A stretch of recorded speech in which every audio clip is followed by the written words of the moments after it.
When I think back to my childhood, there's no season that stands out more vividly than Christmas. It wasn't just a holiday for us, it was an entire world, one that seemed to unfold with every falling snowflake and every twinkling light strung across the streets of our small town. For a kid like me, growing up in a quiet, unassuming place in the Midwest, Christmas wasn't just magical, it was the very definition of magic. December always seemed to arrive like a whispered promise. The air grew colder, sharper, and somehow cleaner, as if winter itself was tidying up the world for the arrival of something extraordinary. The first snow was always the sign. I remember the way it would blanket the streets and fields, erasing the dullness of late autumn and transforming everything into a pristine wonderland. Even the bare trees, their branches heavy with frost, seemed to sparkle with life. Our town took Christmas seriously. By the first week of December, Main Street would be unrecognizable, transformed into a festive corridor of twinkling lights and garlands. Every shop window became a tiny stage, with carefully crafted displays of toys, decorations, and treats. For us kids, it was pure enchantment. We'd press our faces to the glass, staring at the train sets chugging through miniature villages or the shiny red sleds that promised endless adventures on the snow-covered hills. At home, the anticipation was just as palpable. For my family, Christmas officially began when Mom pulled out the decorations. The old cardboard box lived in the attic for most of the year, gathering dust and smelling faintly of cedar. But come December, it became a treasure chest. Inside were ornaments of every shape and size, each wrapped in tissue paper that had yellowed with age. There were the shiny glass baubles that caught the light just right, the handmade crafts my sister and I had created in school, and the star, a simple, gold-plated topper that had been in our family for generations. It wasn't perfect, one of its points was slightly bent, but it was ours, and no tree would ever feel complete without it. The tree itself was Dad's responsibility. He treated it like a mission, piling us into the car and driving out to a nearby farm where rows of evergreens stood like sentinels in the snow. Dad took his time, inspecting each tree with the critical eye of an artist. He'd check for symmetry, fullness, and the perfect height, occasionally glancing back at us for input. Of course, we were far too impatient for his meticulous process, running off to play in the snow while he deliberated. But when he finally chose the tree, there was never any doubt, it was always perfect. Bringing the tree home was an event in itself. The scent of pine would fill the car, a preview of the magic to come. Once we got it inside, the real fun began. Mom would put on a record, usually Bing Crosby or Nat King Cole, and we'd all set to work decorating. Dad handled the lights, carefully winding them around the branches until the whole tree glowed softly. My sister and I hung the ornaments, occasionally squabbling over who got to place which one. But the crowning moment always came when Dad lifted me onto his shoulders so I could place the star on top. In that instant, the tree wasn't just a tree, it was a beacon of Christmas joy, standing proud in our living room. The days leading up to Christmas were a blur of excitement and tradition. Mom would spend hours in the kitchen, baking cookies and pies that filled the house with the warm, comforting smells of cinnamon, nutmeg, and vanilla. She had a recipe for gingerbread men that was passed down from her grandmother, and she'd let us help decorate them with icing and little candy buttons. It was messy work. By the time we were done, the kitchen looked like a flower bomb had gone off, but it was worth it. Those cookies tasted like Christmas itself. Then there were the nights when the whole family piled into the car to drive through the neighborhood, admiring the lights. Some houses went all out, with inflatable snowmen, reindeer on the roof, and enough lights to make the entire street glow.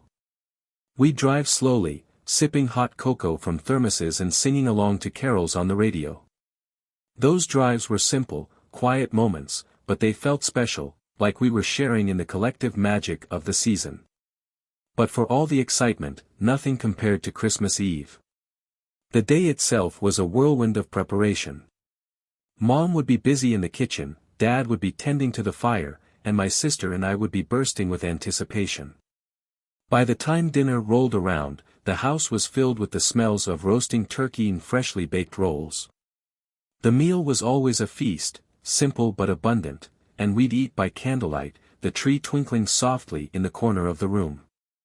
After dinner, we'd gather in the living room for what had become a family tradition, Dad reading The Night Before Christmas.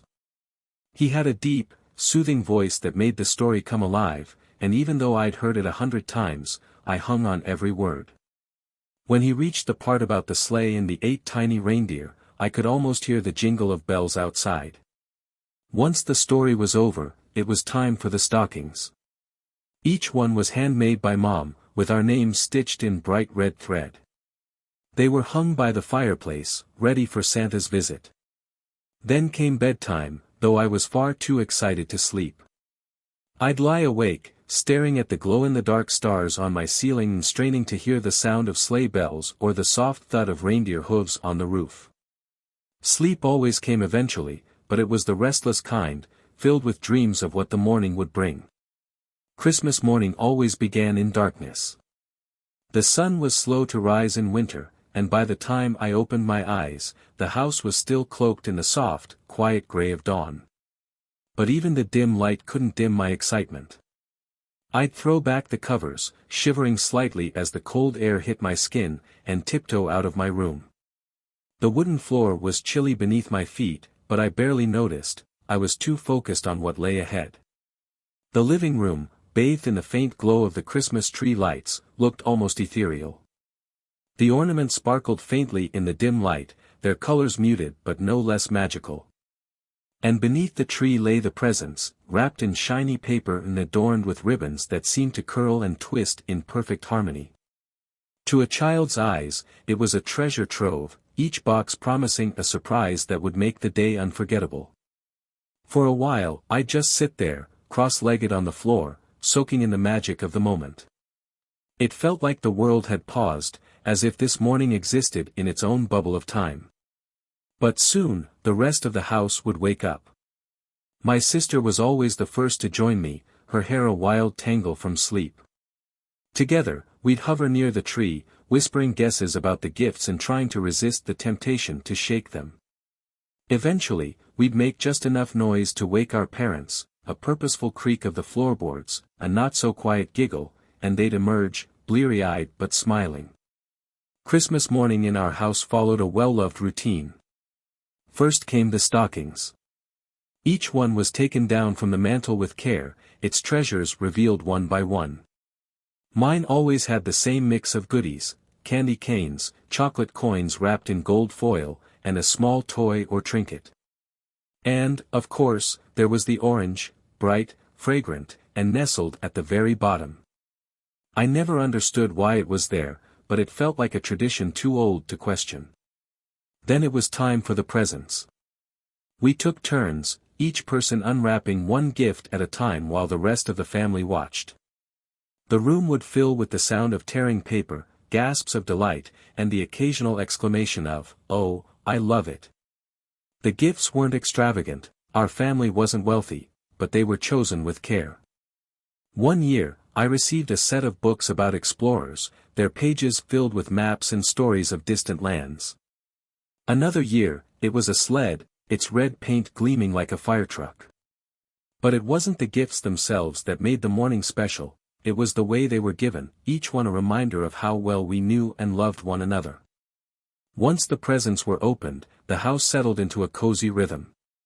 Mom would head to the kitchen to start preparing Christmas dinner, while Dad put on a record, usually something classic like Bing Crosby or Nat King Cole. My sister and I would spend the morning playing with our new toys, the wrapping paper pushed into a pile in the corner of the room. The tree stood watch over it all, its lights twinkling softly in the background. By midday, the house would begin to fill with relatives. My grandparents were always the first to arrive, their arms laden with gifts and dishes for the feast. Grandma's pies were legendary, apple, pecan, and pumpkin, each one a masterpiece of golden crust and rich, sweet filling. Grandpa, meanwhile, carried a tin of homemade fudge, its chocolatey aroma filling the room as soon as he opened the lid. Other relatives trickled in throughout the afternoon, their laughter and chatter adding to the festive atmosphere. The dining table, usually plain and functional, was transformed into a banquet worthy of a king. Mom brought out her best dishes, the ones we only used on special occasions, and arranged them with care. The centerpiece was always the turkey, its skin golden and crisp, surrounded by a spread of side dishes that seemed to stretch on forever: creamy mashed potatoes, tangy cranberry sauce, sweet potatoes topped with toasted marshmallows, and rolls so soft they practically melted in your mouth. Plates were piled high, and the room buzzed with the sounds of clinking glasses, hearty laughter, and the occasional playful argument over who got the last dinner roll. After dinner, the living room became the hub of activity.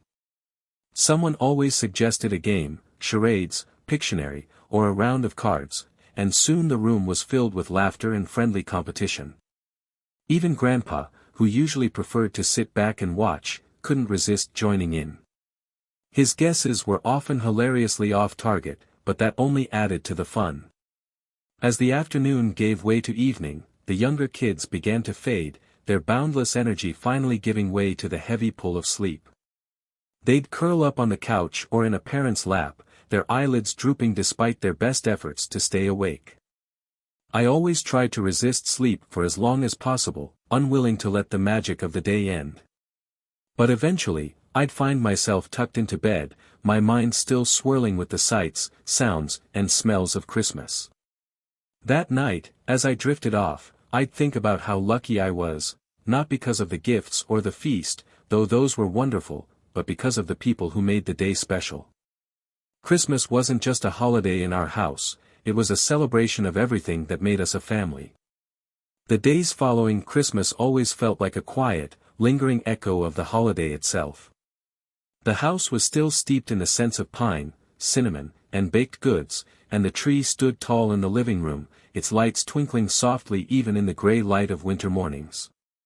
Wrapping paper, crumpled but not yet thrown away, lay in a pile by the fireplace, and the new toys, books, and other treasures we had unwrapped were scattered around the house, waiting to be explored. On the morning of December 26th, I always woke up later than usual, the excitement of the big day replaced by a calm sense of contentment. My sister and I would wander downstairs in our pajamas, rubbing the sleep from our eyes, and find our parents already awake, sipping coffee and flipping through the newspaper. The atmosphere was relaxed and unhurried, a stark contrast to the whirlwind of activity that had defined Christmas Day. Breakfast on the 26th was simple but comforting. Mom would use the leftover ham from Christmas dinner to make sandwiches or biscuits, serving them warm with a dollop of jam. We'd sit around the kitchen table, still basking in the afterglow of the holiday, talking about our favorite moments from the day before. It was during these quiet meals that I often noticed the little things I had overlooked in the excitement of Christmas, the way Grandma's face lit up when she saw her gift, the sparkle in Dad's eyes as he carved the turkey, or the way the tree's reflection danced in the window as the sun set. The rest of the day was blissfully unstructured. Sometimes, my sister and I would bundle up in our coats and boots and head outside to play in the snow. The backyard, blanketed in white, became our playground, and we'd spend hours building forts, having snowball fights, or attempting to create the perfect snowman.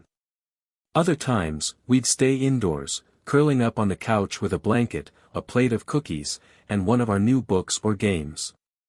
The fire crackled in the hearth, and the soft strains of Christmas music playing in the background added to the cozy atmosphere. As the days between Christmas and New Year's slipped by, our small town began to return to its normal rhythm. The festive lights that had adorned the shops were gradually taken down, and the Christmas displays in the windows were replaced with signs advertising post-holiday sales.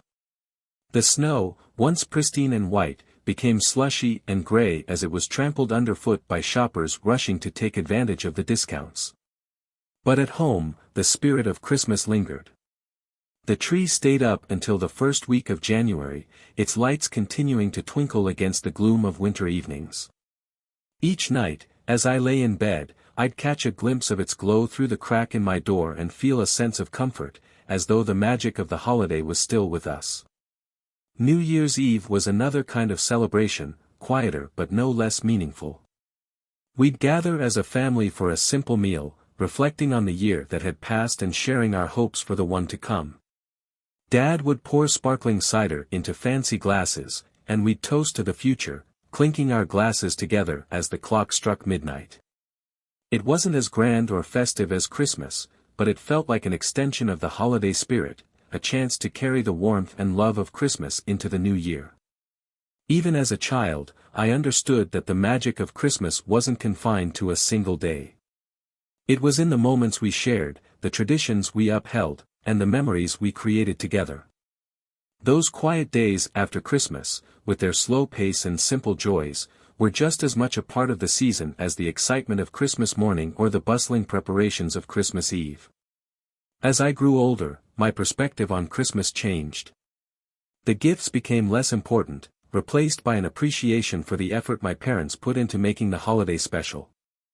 I began to notice the late nights they spent wrapping presents, the thoughtfulness that went into every meal and every decoration, and the way they made each tradition feel meaningful. I realized that the true magic of Christmas wasn't in the presents or the lights, but in the love and care that surrounded us, in the way our family came together to celebrate not just the holiday, but each other. Even now, as an adult, I find myself drawn back to those childhood Christmases. They remain vivid in my memory, like scenes from an old movie that I can replay at will. I can still hear the sound of wrapping paper being torn, feel the warmth of the fire on my face, and see the way the ornaments on the tree sparkled in the light. Those memories are a gift in themselves, a reminder of what truly matters and a source of comfort and inspiration as I navigate the complexities of adult life. Christmas, I've come to understand, is not just a holiday. It's a feeling, a sense of joy, gratitude, and connection that transcends time and place. It's in the laughter of loved ones gathered around a table, the quiet moments of reflection by a glowing tree, and the simple acts of kindness that remind us of the good in the world. It's a light that shines even in the darkest days of winter, a beacon of hope and love that guides us through the year. And so, every December, as the first snow falls and the air grows crisp with the promise of winter, I find myself transported back to those childhood Christmases. I can almost feel the crunch of snow beneath my boots, hear the carols echoing through the town square, and smell the cookies baking in the oven. Those memories are like a thread that ties my past to my present, a constant reminder that the magic of Christmas is something we carry with us, wherever we go. As the new year approached, our house remained steeped in the remnants of Christmas. The tree still stood proudly in the living room, its needles starting to dry but its lights as enchanting as ever. The ornaments caught the late December sunlight streaming through the windows, casting soft, colorful reflections onto the walls. It was as if the spirit of the season was holding on, reluctant to let go. Those final days of the year were some of my favorite. They felt suspended in time, a pause between the joy of Christmas and the promise of a fresh start. With school out and the snow piling higher each day, there was a sense of freedom and possibility that I relished. My sister and I spent countless hours outside, bundled in layers of wool and flannel, our cheeks red from the cold but our spirits high. The backyard became our domain, transformed by the snow into a world of endless adventure. We'd build forts out of packed snow, stacking block upon block until the walls were taller than we were. Sometimes we'd create elaborate snow tunnels, burrowing through the drifts like explorers on a mission. Our snowball fights were legendary, battles waged with precision and strategy, the laughter echoing across the yard. And then there were the snowmen, some traditional, with button eyes and carrot noses, and others more imaginative, adorned with scarves and hats scavenged from the attic. One day, during one of our backyard adventures, I remember finding a pair of forgotten sleds buried beneath a thick layer of snow by the shed. It felt like discovering treasure. We dusted them off and hauled them to the hill behind the house, a steep slope that was perfect for sledding. The rush of flying down that hill, the wind whipping past my face and the snow spraying up around me, was pure exhilaration. We'd race each other again and again, trudging back up the hill only to launch ourselves down once more. When we finally returned inside, our boots and gloves dripping with melted snow, the warmth of the house felt like a hug. Mom would have hot cocoa waiting for us, steaming mugs filled with milk and cocoa powder stirred to perfection. She always added a sprinkle of cinnamon on top, a small but magical touch that made the cocoa taste like Christmas itself. We'd sit by the fire, our fingers wrapped around the warm mugs, recounting our adventures and plotting new ones for the next day. Evenings were quieter, but no less special. With the days so short and the nights arriving early, the world outside seemed to settle into a peaceful hush. Inside, our family gathered in the living room, the fire crackling softly in the hearth. We played board games on the coffee table, the pieces clicking against the wood as we moved them, or worked on puzzles that seemed impossibly large at the time. Dad was always the puzzle master, somehow able to find the exact piece we'd been searching for, even after we'd convinced ourselves it didn't exist. Sometimes, instead of games, we'd watch movies together. Dad had a collection of old Christmas films, the kind that felt timeless even then. I never grew tired of watching George Bailey realize the value of his life in It's a Wonderful Life or laughing at Ralphie's antics in A Christmas Story. We'd pile onto the couch, wrapped in blankets, passing around bowls of popcorn or plates of leftover cookies. The glow of the tree reflected off the television screen, adding an extra layer of warmth to the scenes unfolding before us. As New Year's Eve drew nearer, Mom and Dad began to talk about resolutions. They'd ask my sister and me what we wanted to accomplish in the coming year, encouraging us to dream big but also to think about small, meaningful changes. At the time, I didn't fully grasp the weight of their questions, but I always came up with something: learning to ride my bike without training wheels one year, saving enough allowance to buy a new toy another. Their resolutions often involved family, spending more time together, taking a trip, or starting a new tradition. Looking back, I realize how much thought they put into making our lives richer and more connected. New Year's Eve itself was simple but magical in its own way. We didn't go out or host big parties, instead, we celebrated at home, just the four of us. Mom would cook a special dinner, something a little fancier than usual, and we'd eat in the dining room by candlelight. Afterward, we'd move to the living room, where Dad would pour sparkling cider into our glasses and we'd toast to the new year. The countdown was always the highlight. As the clock ticked closer to midnight, we'd gather around the television, watching the ball drop in Times Square. When the moment came, we'd shout, "Happy New Year," in unison, our voices echoing through the quiet house. That first moment of the new year always felt significant. We'd hug each other, exchanging wishes for happiness and health, and I'd feel a sense of renewal, as though the slate had been wiped clean. It was a quieter kind of magic compared to the grandeur of Christmas, but it was no less meaningful. It reminded me that the love and joy we celebrated during the holidays weren't limited to a single day or even a season, they were things we carried with us into the new year and beyond. As I look back on those childhood holidays now, I realize how much they shaped my understanding of family, tradition, and joy. They taught me that the real magic of Christmas, and of life itself, lies not in the gifts we give or receive, but in the time we spend together, the memories we create, and the love we share. Those lessons have stayed with me, a guiding light as I've built my own traditions and tried to capture the same sense of wonder for my own family. As the calendar turned to January, the decorations in town slowly started to disappear. Wreaths were taken down from lampposts, lights were unstrung from trees, and shop windows, once filled with holiday displays, returned to their practical, everyday offerings. The streets, bustling with Christmas shoppers just weeks before, became quieter, the only sounds the crunch of snow underfoot and the occasional whistle of the wind. At home, though, we held on to the season a little longer. The tree stayed up until the first weekend of the new year, its lights a nightly beacon against the long winter evenings. Taking it down was a ritual in itself, a bittersweet task that marked the end of one season and the beginning of another.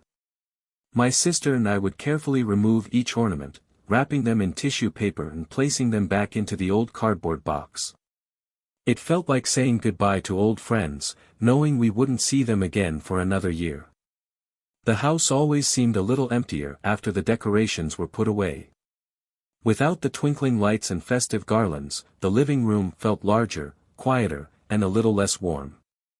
But even as the visual reminders of Christmas faded, the memories lingered. The stories and laughter shared around the table, the games played by the fire, and the simple joy of being together stayed with us, like an invisible thread weaving through the fabric of our daily lives. January in our small town was a stark contrast to the brightness and cheer of December. The snow, once a source of wonder and excitement, became a daily reality, its pristine surface marred by footprints, tire tracks, and the gray slush of melted ice. The sky often hung low and heavy, its dull, steel-gray clouds casting a muted light over everything. But even in this quieter, more subdued season, there was beauty to be found. On especially cold days, the frost would paint intricate patterns on the windows, delicate swirls and spirals that sparkled in the morning light. The trees, their branches bare and brittle, would shimmer with ice, as if draped in crystal. And the air, sharp and biting, carried a purity that made every breath feel invigorating. It was a different kind of magic, quieter and less showy than Christmas, but no less meaningful. In those weeks after the holidays, life settled back into its normal rhythm. School resumed, bringing with it the routine of early mornings, packed lunches, and homework. The days grew longer, but only by the smallest of increments, the extra minutes of daylight barely noticeable at first. Still, there was a sense of renewal in the air, a feeling that the world was slowly waking up from its winter slumber. The transition from the holiday season to the everyday wasn't always easy, especially for a kid. There was a certain melancholy in packing away the magic of Christmas, in trading the glow of the tree for the fluorescent lights of the classroom.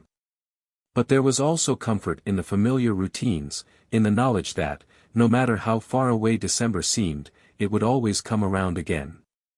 One of my favorite ways to hold on to the spirit of Christmas was through the stories. My parents had a collection of holiday books, their pages filled with tales of snowmen, reindeer, and miraculous Christmas Eves. Even after the tree was gone and the decorations were packed away, I'd pull those books off the shelf, curling up by the fire to read them again. Each story was like a tiny portal back to the holiday season, a way to keep the magic alive just a little longer. Another way we kept the holiday spirit alive was through traditions that extended beyond Christmas itself. One of these was our annual winter picnic. It wasn't a picnic in the traditional sense, there were no blankets spread out on the grass or baskets filled with sandwiches.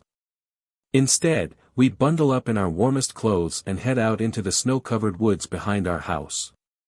Dad would pack a thermos of hot soup, and Mom would bring a tin of cookies left over from the holidays. We'd find a clearing among the trees, sit on logs or stumps, and enjoy our makeshift feast while the snow fell softly around us. Those picnics were simple, quiet affairs, but they felt special, like a secret shared only by our family. There was something magical about being surrounded by the stillness of the winter woods, the only sounds the crunch of snow underfoot and the occasional call of a bird. The cold air made the soup taste richer, the cookies sweeter, and the hot cocoa more satisfying. It was a reminder that even in the depths of winter, there was joy to be found. As the weeks turned into months, the snow began to melt, and the first signs of spring appeared. The days grew noticeably longer, the sun climbing higher in the sky and casting a warmer, golden light. The icicles that had hung from the eaves of the house began to drip, their steady rhythm a soundtrack to the changing season. The world, once again, was transforming, trading the stark beauty of winter for the soft promise of spring. But even as the seasons changed, the memories of Christmas lingered. They were like a collection of photographs, each one a snapshot of a moment filled with joy, wonder, and love. They reminded me of the magic that could be found in the simplest things, the glow of a candle, the sound of a familiar song, the warmth of a hug. Looking back, I realized that those post-Christmas weeks were as important as the holiday itself. They taught me that the magic of the season wasn't confined to the decorations or the gifts, it was something we carried with us, a light that brightened even the darkest days of winter. It was in the quiet moments by the fire, the laughter shared over a game, and the simple act of being together as a family. As January drifted into February, the remnants of Christmas faded further into the background. The tree was long gone, and the decorations were packed away, their familiar presence replaced by the more mundane rhythm of everyday life. But even as the holiday season became a memory, its warmth lingered, woven into the fabric of our family's routine. One of the ways that warmth endured was through our shared moments of storytelling. Winter nights in our house often revolved around the living room, the fire crackling in the hearth and casting flickering shadows on the walls. Dad had a way with stories, his voice rich and steady as he spun tales that ranged from family legends to his own imaginative creations. Some of my favorite stories, though, were the ones about his own childhood Christmases, which always felt like stepping into another world. He told us about the winters of his youth, when snowdrifts piled so high they could barely open the front door, and the only way to stay warm was to huddle close to the wood stove. He spoke of homemade gifts, crafted with care and ingenuity, and of Christmas dinners where the turkey was shared among so many relatives that everyone only got a small slice. His stories painted a picture of simpler times, of challenges that seemed insurmountable but were always overcome by love and perseverance. They made me appreciate the comforts and abundance of my own childhood in a way I hadn't before. Mom, too, had her own ways of keeping the spirit of Christmas alive. Even in the depths of winter, she'd find small ways to bring joy and warmth into our days. She'd bake cookies on the weekends, filling the house with the familiar, comforting scent of cinnamon and sugar. Sometimes she'd surprise us with a batch of hot cocoa after school, the marshmallows melting into a creamy froth on top. It wasn't extravagant, but it felt like a continuation of the holiday magic, a reminder that the little things could brighten even the grayest of days. School during those post-Christmas months was always a strange adjustment. The excitement of the holidays was replaced by the steady rhythm of lessons and homework, and the playground, once bustling with energy, often lay quiet under a blanket of snow. But even in that subdued environment, echoes of the season remained. We'd swap stories about our favorite gifts or the adventures we'd had over winter break, our voices hushed as if sharing secrets. And when Valentine's Day approached, the classroom was once again filled with a festive buzz, though this time the decorations were hearts and cupids instead of snowflakes and tinsel. At home, life carried on with its own quiet rhythm. Dad spent his evenings tinkering in the garage, fixing things that didn't seem broken to me but that he insisted could be improved. Mom kept busy with her endless list of projects, sewing, knitting, and planning meals for the week ahead. My sister and I found ways to entertain ourselves, whether it was building elaborate forts out of blankets and pillows or staging imaginary adventures with our toys. One particularly memorable winter, we decided to create our own winter carnival in the backyard. It started as a simple idea, a snowman building contest, but quickly grew into an all-day event. We built a snow maze, carving out winding paths through the drifts, and set up a sledding course with small jumps that we pretended were Olympic-worthy obstacles. Mom and Dad joined in, their laughter echoing across the yard as they tried, and often failed, to navigate the maze or land a perfect sled jump. By the end of the day, we were all soaked and exhausted, but the sense of accomplishment and the sheer fun of it all made it one of the highlights of the winter. Even as the snow began to melt and the days grew longer, the memories of those winter months stayed with me. There was something magical about the way our family came together during that time, finding joy in the simplest of things and creating moments that felt timeless.